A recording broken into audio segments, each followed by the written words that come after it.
KKK used to operate all over the United States of America and were known to gang up on people they deemed undesirable and or had a vendetta against, and were known to hang people they deemed criminals without bothering with trials.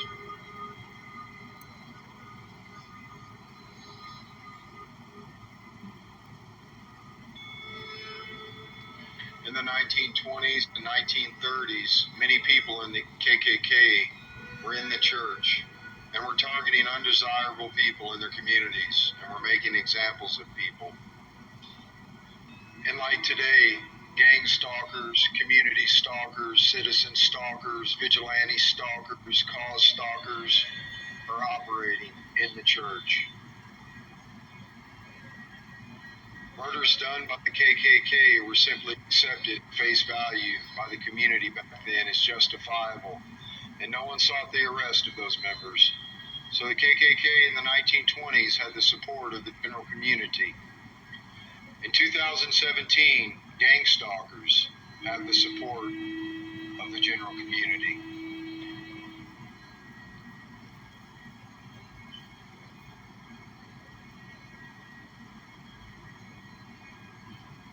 In the 1920s and 1930s, gang stalking was commonplace in America.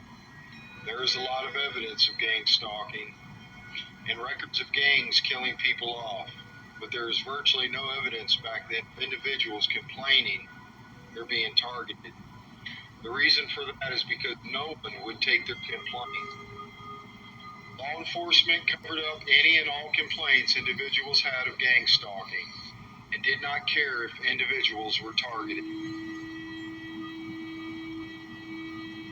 Therefore, law enforcement literally protected gang stalking by covering up any complaints from victims by not keeping records of complaints.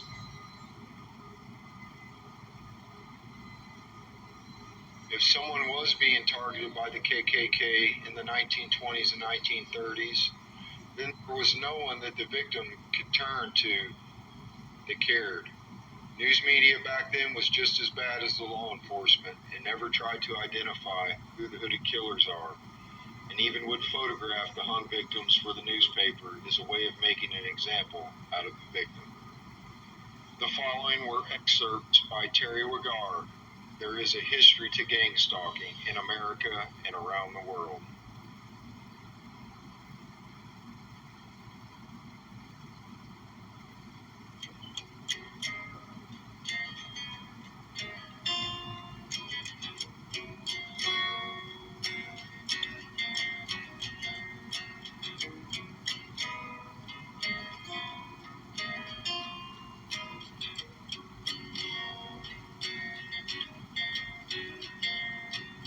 Organized gang stalking.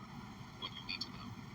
Organized gang stalking, also known as gang stalking, cause stalking, organized vigilante stalking, stalking. Psychological tactic to say that you are a prisoner of war, prisoner of their war that they're waging against you.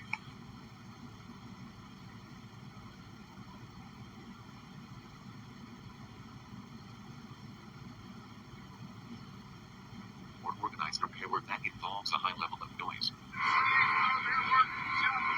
Get the back of it painted. We finished the front. We're doing the back. And then we came over here to finish the back. This is what we got. Hear that noise? That's what you call a noise campaign.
There's another red Audi.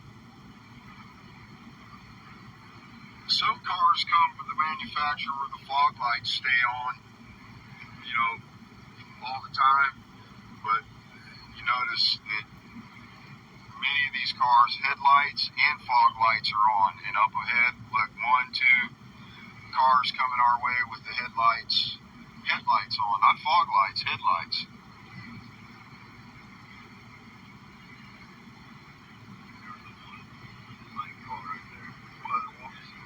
One headlight car up there. Here, look at that. It's got his headlights on. There's another red car. There's headlights on, headlights on, headlights on. All these cars got headlights on. Look at this. This whole fleet. That's fog lights. That's headlights. There's a red car there. Headlights. That's what you call brighting. There's red cars there. Hey, Brother James, we're here downtown Baton Rouge. Got some people out throughout the day, just walking around and doing their thing. So we're going to ride through maybe like 2 streets right now, and we are going to use the megaphone that I got right here to get door, and we're just going to give a public announcement, a public awareness announcement, and just touch on organized stalking, citizen stalking, and COINTELPRO. This is a public awareness announcement. Attention to all citizens of Baton Rouge in America. Organized stalking, criminal stalking, citizen stalking. It's a plague going on across this nation. COINTELPRO, illegal organized stalking. Look it up. Gang stalking. It's where citizens come together and track and monitor targeted individuals. It's an illegal crime. It's a plague going on across this nation. Citizen stalking, community policing, organized stalking. It's violating people's constitutional rights. It is a crime. You need to repent. Believe the gospel.